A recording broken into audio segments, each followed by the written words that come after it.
You ready? You ready? All right, so, let's begin our discussion. Anywhere in particular you'd like to start with regard to Lilo and Stitch? Start with Stitch. Start with Stitch. Start with the low-hanging alien fruit. What do you got? Let's see. I wanted to give him intermittent explosives. There's a lot of that going on. Just because, honestly, because I wanted to give him conduct too. But the reason why I'm leaning more to intermittent explosives other than conduct is just because near the end of the movie and like right in the movie, there's only a couple of days that's passed, honestly. And by that time, like Stitch kind of learns how to control himself in a sense, and he starts developing an empathy and attachment for his family, and he cares about his family, and he starts acting as erratic and not aggressive as he used to. So that's what's kind of steering me away from conduct more, because I feel like those, if you have a comedy disorder, that your actions be more a little more pervasive, and I feel like it wouldn't just be fixed in a couple days. Right. All right, so let's pick up and kind of expand on a couple of things that you brought up here. So in identifying Stitch's impulsivity, which may in fact be clinically significant, what if you had to answer in 25 letters or less, what would you tell us the cause of it is? Is the cause of this, like, Is impulsivity or clinically significant? It was engineer. It was engineer. It was engineer, right? It was engineer. Absolutely. Any other answers? Again, I think what I want you to think of with regard to rendering an opinion on any behavior, whether it's normal or abnormal, is that it is always the result of biopsychosocial factors. Now, in our case, because Stitch is engineered, I think our initial focus has to be towards the biological determinant of behavior. And psychosocial, not so much, until we identify behavior towards the end of this film.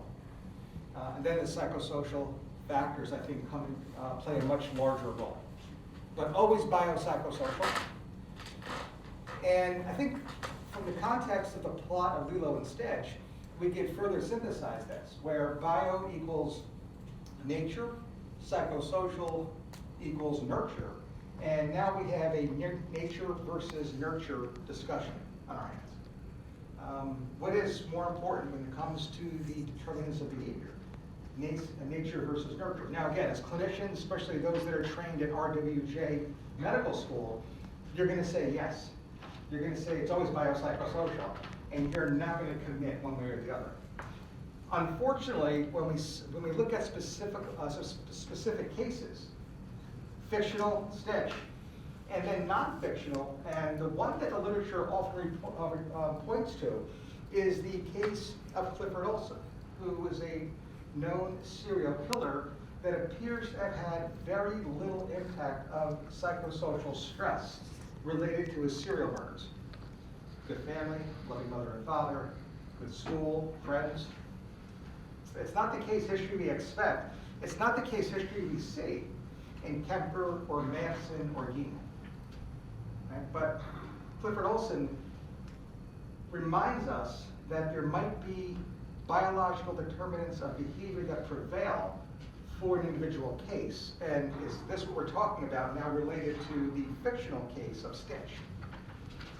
So that's just one of the things we have to consider here. By the way, I think I may have given this away to some students. Can you give me a movie that, other than Lilo and Stitch, that focuses on the nature side and the nature versus nurture argument? Any examples?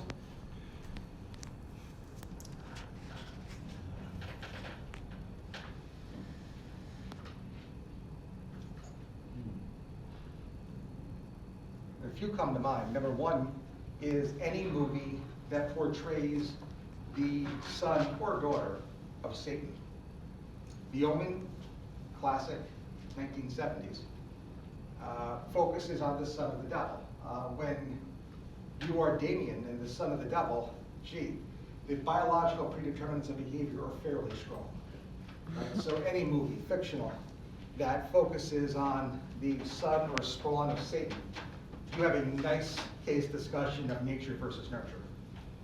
Number two, a movie that I always go to, I really never go without a week mentioning Jaws. Here we have an animal model. I mean, nature's number one killing machine. Nature's number one killing machine. So animal model. And then the one that I certainly want to expand on just a bit is The Bad Seed. The title gives it away, 1956 production by William Marsh. Classic, black and white.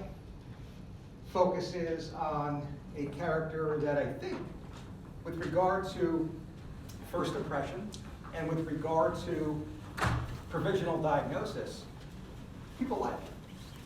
Her name is Rhoda Pedmark. She's a child. Very similar to the case of Clifford Olson.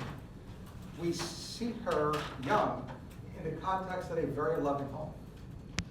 But she begins to demonstrate signs and symptoms, traits of conduct disorder, but certainly antisocial personality,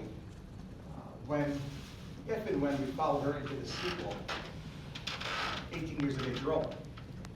So, The Bad Seed. Any example of the opposite end of the discussion, or the other end, nurture, or the psychosocial determinants of behavior?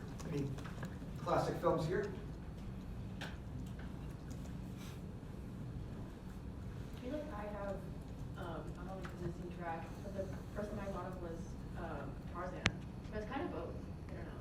Because he's like a human side that he eventually goes to, but then he's been raised by hate. So, I like it. yeah. I like it.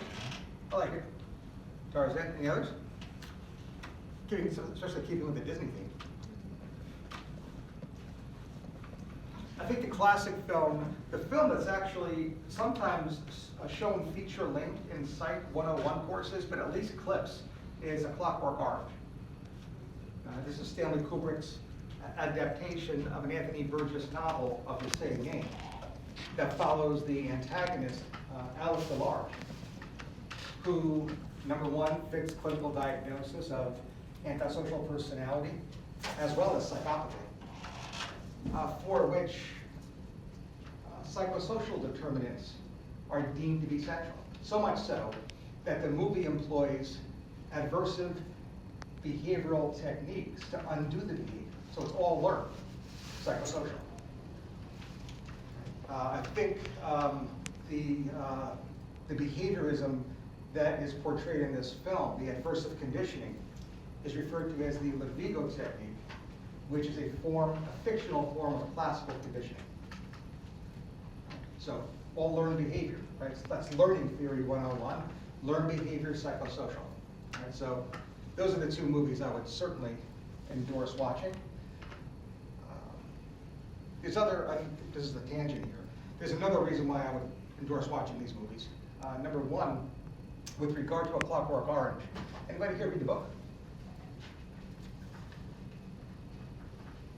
The book has an interesting history, 21 chapters. When first written, when published in the US, the initial publication has 20 chapters. They actually regrettably leave the 21st and final chapter off by mistake.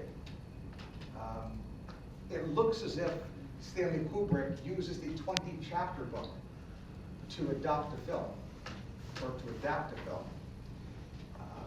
And suffice it to say, the ending of the film is a strict departure from the end of the book. Not even close. It is noted to be the second most controversial ending in film history as a result. The rumor is that Anthony Burgess never talks to Kubrick again for ruining his life's work. Any guess as to what is regarded as the #1 rated controversial ending in film history? Fancy. In The Bad Seed, mid-production, William March finds out that there's a law in Hollywood that if you as a character kill someone during the movie, you are not allowed to finish the movie alive yourself. Now, this is different than the book that didn't have to abide by such a rule. But mid-production, they begin to hemorrhage money because production stops until March figures out what to do. And what he eventually does, and the ending that he comes up with is regarded as the most controversial ending in film history.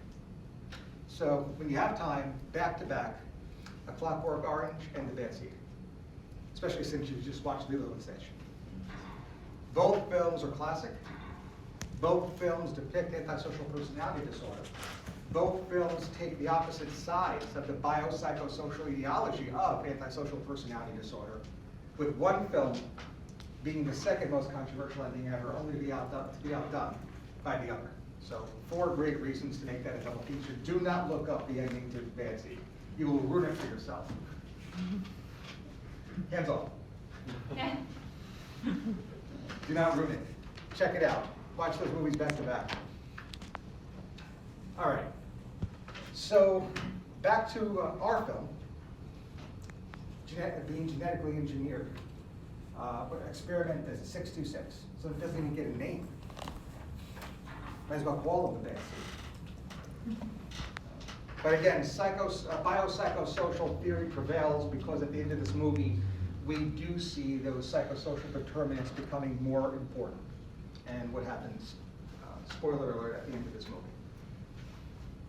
What else about this movie? What else about this character, focusing on Stitch?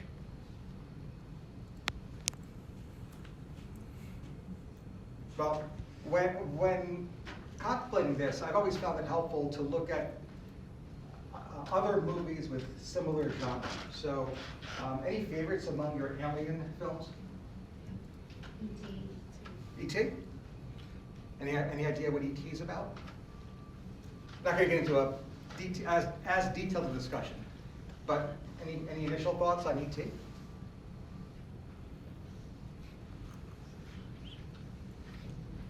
Isn't it also about family? A lot about family. Some, at least Acquired family, or Mhm. intentional family? Mhm. E.T. returns home, right? He goes back home. Okay, so that's the only, I guess, contrast. E.T. returns home, but Stitch finds his home there on Earth. Separation anxiety. Separation anxiety, normal for E.T.? I want to see you end up in a different planet and say no. I don't know if we actually learn E.T.'s age, but then again, I'm going to get into a little bit more detail on this in a second. Not sure it matters.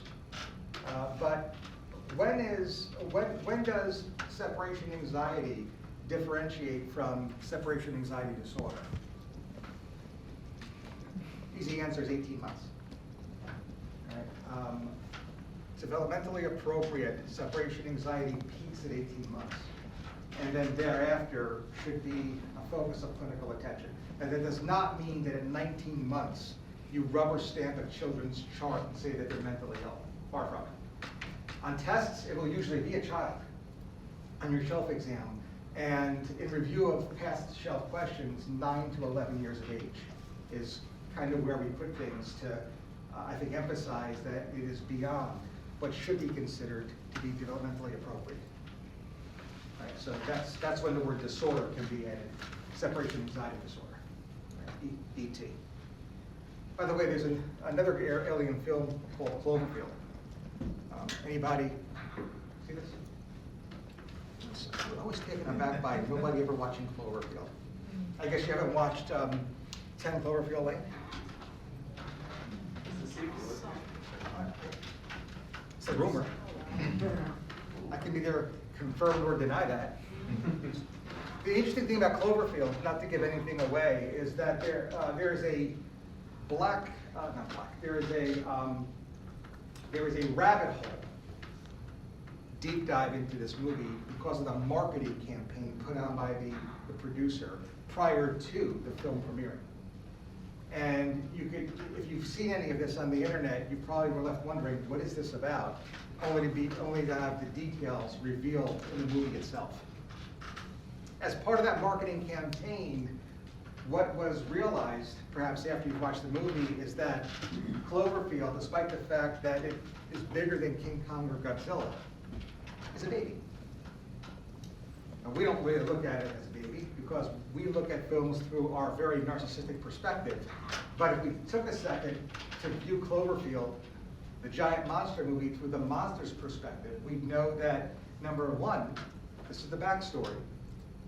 The US government and other entities were drilling for what is called seabed nectar to put in a new drink called slusho. And upon drilling in the Atlantic Ocean, they awoken the nest from which this baby emerges, gets separated from its mother, and then starts to look for its mother, only for Manhattan to have gotten in the way.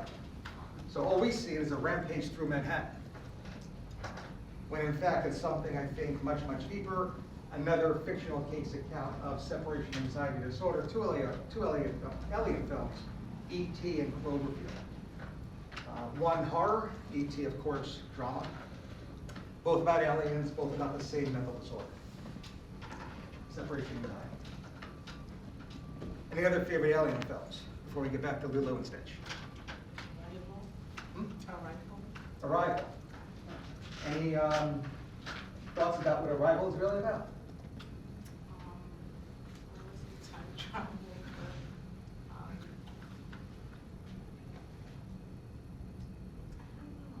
So now, I would endorse this movie. Actually, it's a good movie. And because of the ending, I don't want to give anything away. Suffice it to say that this movie, I think, is very straightforward about family issues. And I'll just kind of leave it generic like that for those of you who want to watch this. All right. Which again, puts us back to Lilo and Stitch. Stitch can definitely be demonstrating aspects of separation anxiety. And certainly, Stitch can definitely be demonstrating sequelae of maladaptive family dynamics, especially with regard to its new family. What other observations have you made? So we've got impulsivity, being genetically engineered.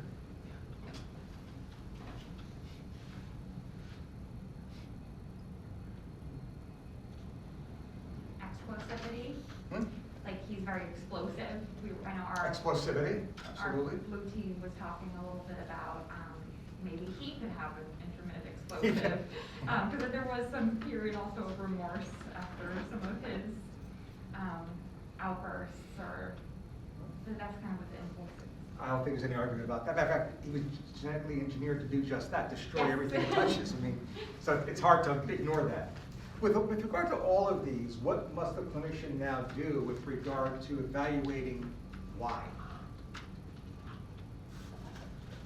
What does the clinician always have to do when they identify maladaptive behavior, whether they call it impulsivity, explosiveness, doesn't matter, anxiety? What's the next step? When did it start? Was there a trigger? So when did it start with the trigger? So this looks like it might be an adjustment because the trigger may have been landing on Earth. However, we do get a glimpse of him in that encasement, and it may be a pre-existing condition. So maybe not an adjustment, but that's certainly a question.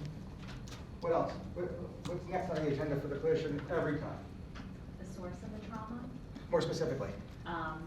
So was there anything traumatic that had happened prior to their symptoms starting, or prior to them having, I guess, whatever response that whatever maladaptive response that they formulated?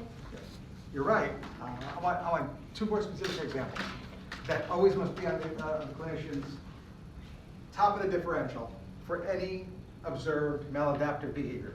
It's always due to a what and a what until proven otherwise. Due to a substance? Or? Medical illness? Right. All right. So let's do medical illness first. This is a little tricky. I know I'm going to be disappointed, but I'm going to do it anyway. Any medical illnesses of concern here, especially if you are a fan of other alien films?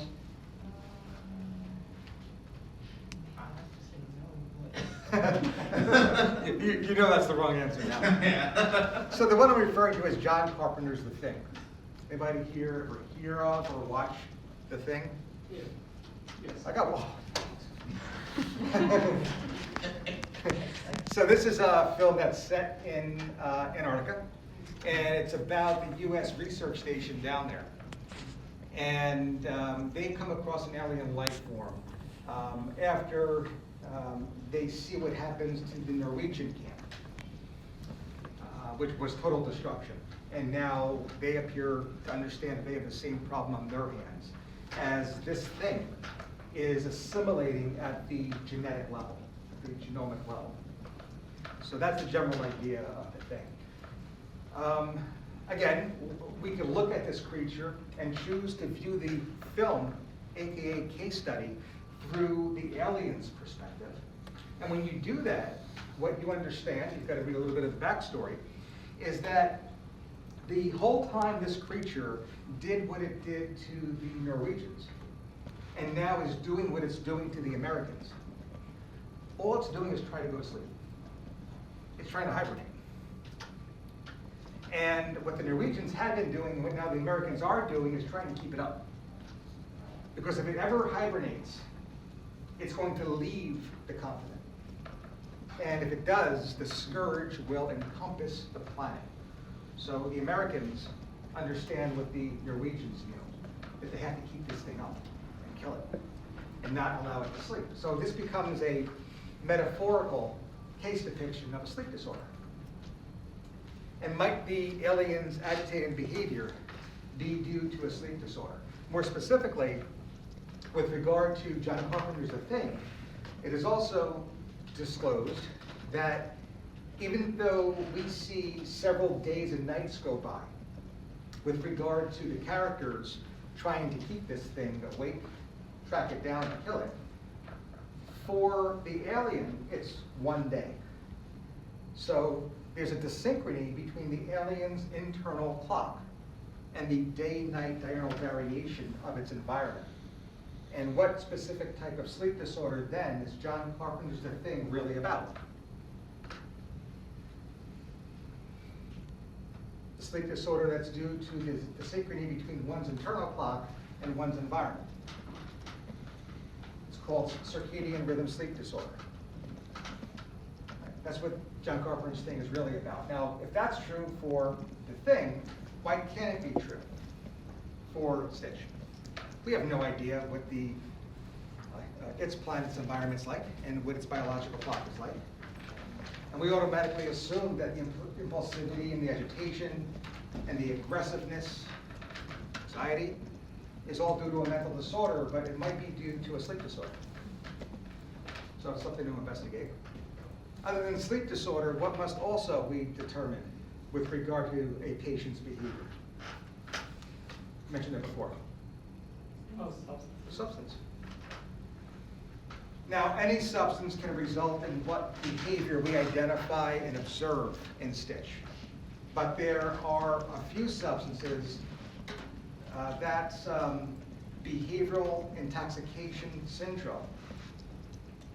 Includes belligerence, assaultiveness, psychomotor agitation.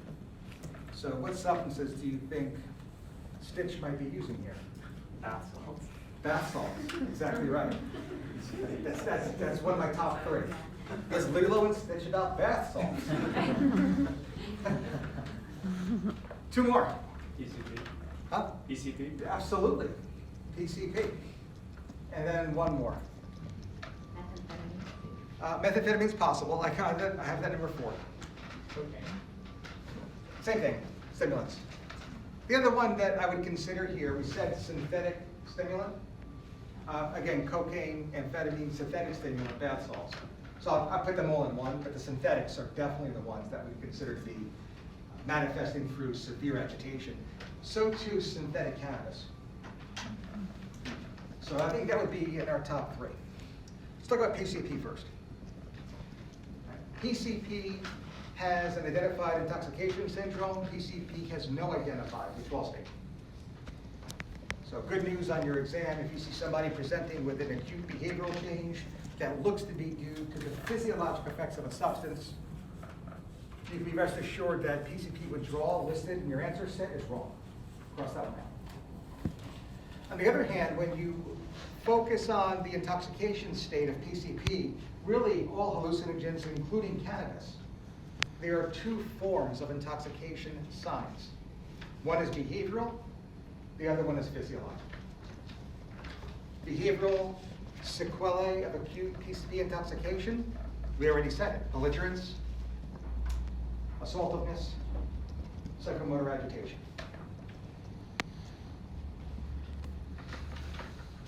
With regard to the physiologic signs of acute PCP intoxication, if you look at the DSM, it spells out the acronym Terminator. About a week ago, I put that up on my Instagram page so you can check it out. The acronym's up there. And if you, not now, over the weekend, I think go on my YouTube channel or just search Terminator police station scene, you will see Arnold Schwarzenegger's character demonstrate belligerence, assaultiveness, psychomotor agitation. About 10 seconds after, the detective mentions that this may all be due to PCP. You will never forget what it looks like. So, Terminator for the physiologic signs of PCP intoxication, behavioral signs, belligerence, assaultiveness, and psychomotor agitation. Any other evidence? So now, once you begin looking at films in general, animated Disney cartoons in particular, with regard to identified behavior, making sure clinically you go by the hierarchy, remain loyal to the DSM, and look into the role of substances, you then begin to actively watch this film and look for other evidence that PCP may be in the plot. Anything there?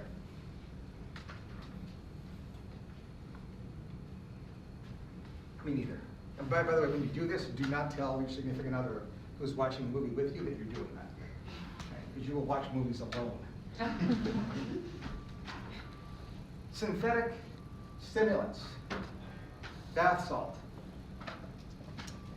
Again, in this case, when we look at acute intoxication, we look at this, I think, two-tiered. Number one, the clinician should expect identifying signs and symptoms of stimulant intoxication. But in addition to that, also know that because it is synthetic, because the stimulant, due to its being synthesized, engineered, will be full and irreversible agonists instead of partial agonists, as well as reversible. So full and irreversible lends to the belligerence and assaultiveness, which in addition to the general aspects and signs of stimulant intoxication will buy you the diagnosis of synthetic stimulant use bath salts. What are the general criteria for stimulant intoxication?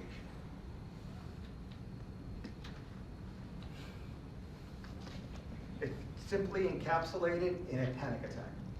Increased sympathetic tone. Clinically indistinguishable from a panic attack, which also means that it is clinically indistinguishable from acute MI.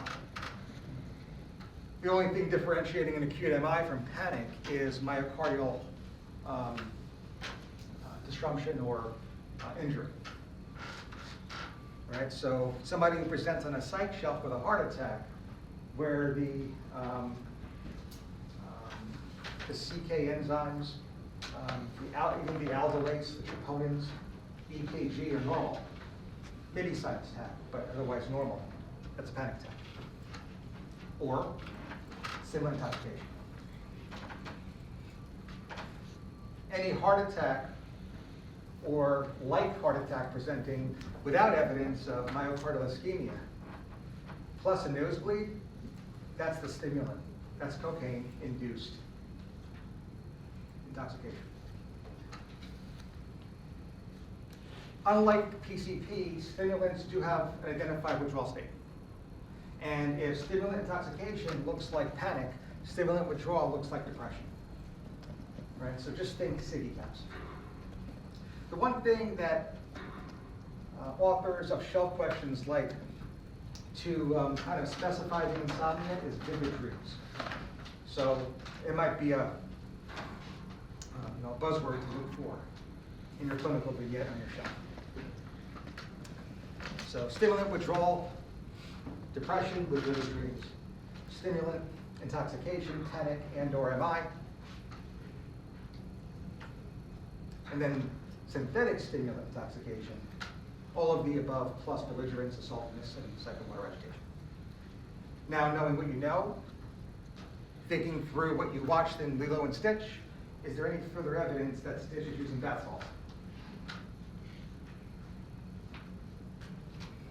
I didn't get it either. All right, synthetic cannabis. So this is cannabis that is grown but sprayed with a compound that itself is synthesized. Spice, K2, Black Mamba are the street names that are most popular, several others. And similar to the way you should think through, or you have thought through, what synthetic stimulant intoxication looks like, the same applies for synthetic cannabis intoxication. So take what is routine or organic cannabis intoxication and add the belligerence, assaultiveness, and psychomotor agitation. The signs of cannabis intoxication are THC. That includes tachycardia. H is hunger. And C stands for conjunctival injection. There's two C's really, and cotton mouth. Any conjunctivitis on a shelf exam in psychiatry is cannabis intoxication until proven otherwise.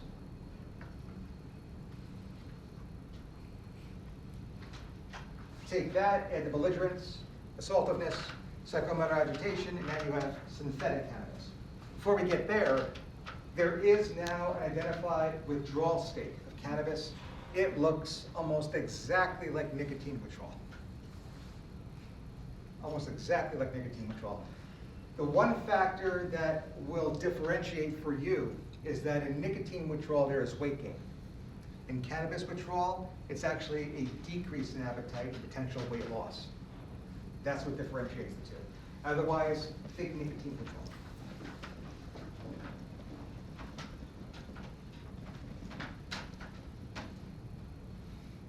Now that you know what you know, thinking through what you saw, is there any additional evidence that the case of Stitch is due to synthetic cannabis?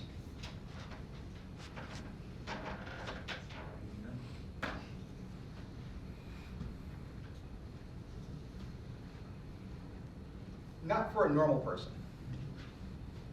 What I found interesting, though, is that if you took his name, his real name, which is 626, you subtracted the date of the movie or when it premiered, it actually equals 24. So 626 minus 602, which is June 6th in its premiere, equals 24. And MN24 is a commonly abused synthetic form of cannabis. It's a stretch, but I love it. Well, Lilo and Stretch. At least gives us a prompt to be able to talk about this movie related to drugs, including PCP, including stimulants and synthetic stimulants, and finally, including cannabis and synthetic cannabis.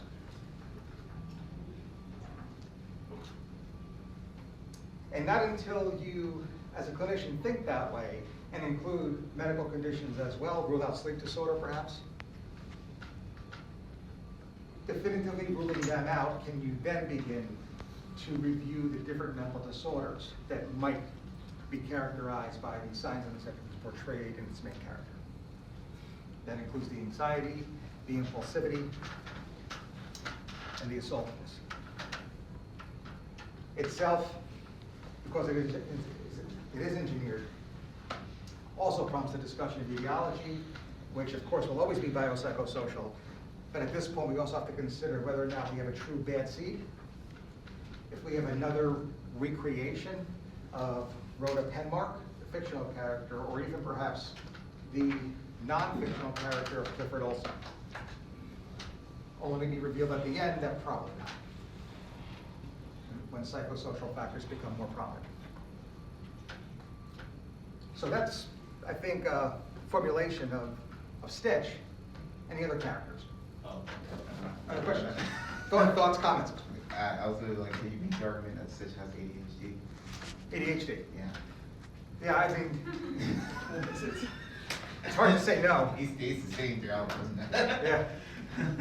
Yeah, see, because of his age being so young, I wish we had a child psychiatrist here that would better be able to kind of formulate both ADHD conduct and oppositional defiant disorder, which I think would be the differential for a clinician, albeit not by this clinician who's an adult psychiatrist, but you have to leave them in a differential, yeah. Then again, if there was any evidence of stimulant use in this film, we would hope to see, if Walt Disney kept, being medically accurate, that it improved the symptoms. What if he, what about caffeine? Because he's never been exposed to caffeine when he drinks soda. Yeah, he has that. He gets the coffee in the bottle, right? Yeah, I'm coffee now. He does. Yeah, no, it's got to be in a differential, and we'd have to take a closer look, rewatch this. If we do think he's anxious, when those scenes that depict anxiety actually occur, do they occur before the intake of caffeine, that bottle scene, or only after? Yeah, but again, always have to realize the direct physiologic effects of drugs. And caffeine here, I would have piggyback our discussion on stimulants. Right? Caffeine intoxication. Well, first let me talk about caffeine withdrawal. I don't think anybody here will miss caffeine withdrawal in an exam. Right? So it's headache, dysphoria, anxiety, and related symptoms. I think if you yourself have not experienced some form of it, you likely know someone who has.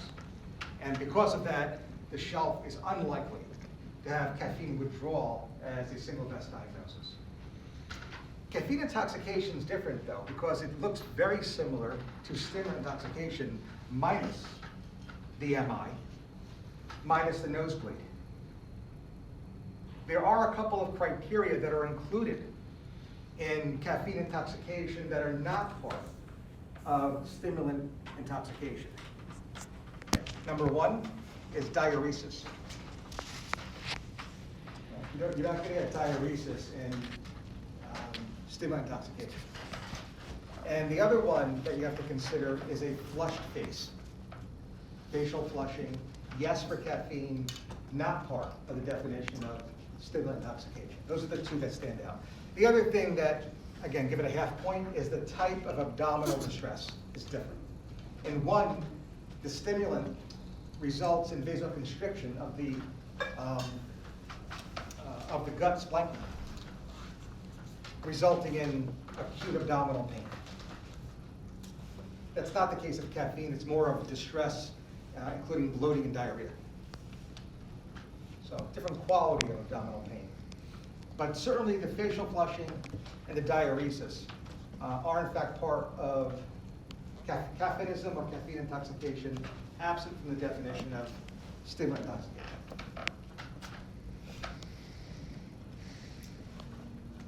Any questions so far? Any other characters you want to discuss?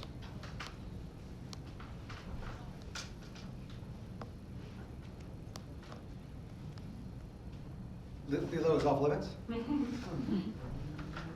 Lilo maybe like potentially an ADHD picture. Yeah, again, I bring it up only to say that I'm not going to be able to talk about it just because it's not my background and I shouldn't be teaching you child or adolescent psychiatry. But there is a scene in this movie where she clearly has some interpersonal difficulty with her sister. She tells her sister, "I love you more as a sister than I do a mom." There's certainly maternal loss here, parental loss in this movie that I think pushes the narrative forward. And it is clinically significant. She gets in trouble at school. right? Matter of fact, she has not only physical altercations, but she even bites a classmate. She's socially isolated, so there's definitely something maybe going on here. I would think that depression would be the differential diagnosis, but we'll leave it at that. We'll send this over to Dr. O'Lowery for further comment. Who, because of the age of her child, her child is probably not going to want to talk about Lilo and Stitch in any other light than was intended. Final thoughts? Celebrity worship syndrome. I hope. By Elvis. With Elvis, just because she's even describing him as a good character, or what is it, upstanding citizen or something? Uh-huh. It's like, what's Elvis like? That's what an upstanding citizen is. Mhm. Interesting fixation. And what's behind that? Now, this we could speak a little bit toward, because this applies to adults as well. What went behind it here? Like So- a father figure, maybe? Yeah. Right. And let's say that this behavior that we've now identified is clinically significant, and the individual presents the clinical attention. So we see that there's parental loss, but now there seems to be this over-idealization, or that's kind of redundant, idealization, in this case of Elvis, who, by the way, is awesome, so she might be right. But anyway, let's just say that it is causing impairment, so we have to consider this. Where might this go?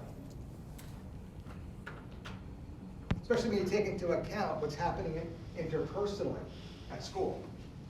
These are borderline traits, right? Idealization, devaluation, splitting. I'd be very, very careful here that this child isn't beginning to utilize splitting in a maladaptive way that might become crystallized and therefore pose risk of a future mental disorder.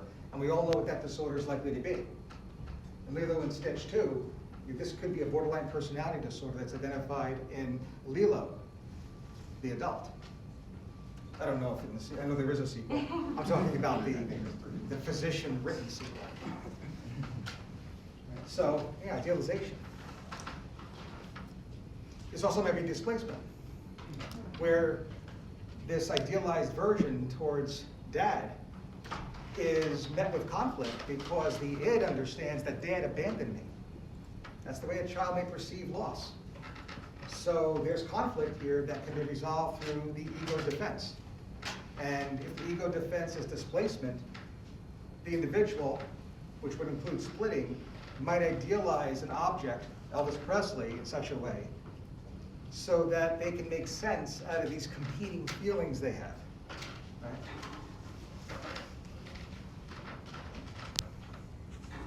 Any other thoughts here? Okay, well, that'll end it. Thank you guys for coming. We're going to take a short break and we'll come back with with our case conference. We have 1%.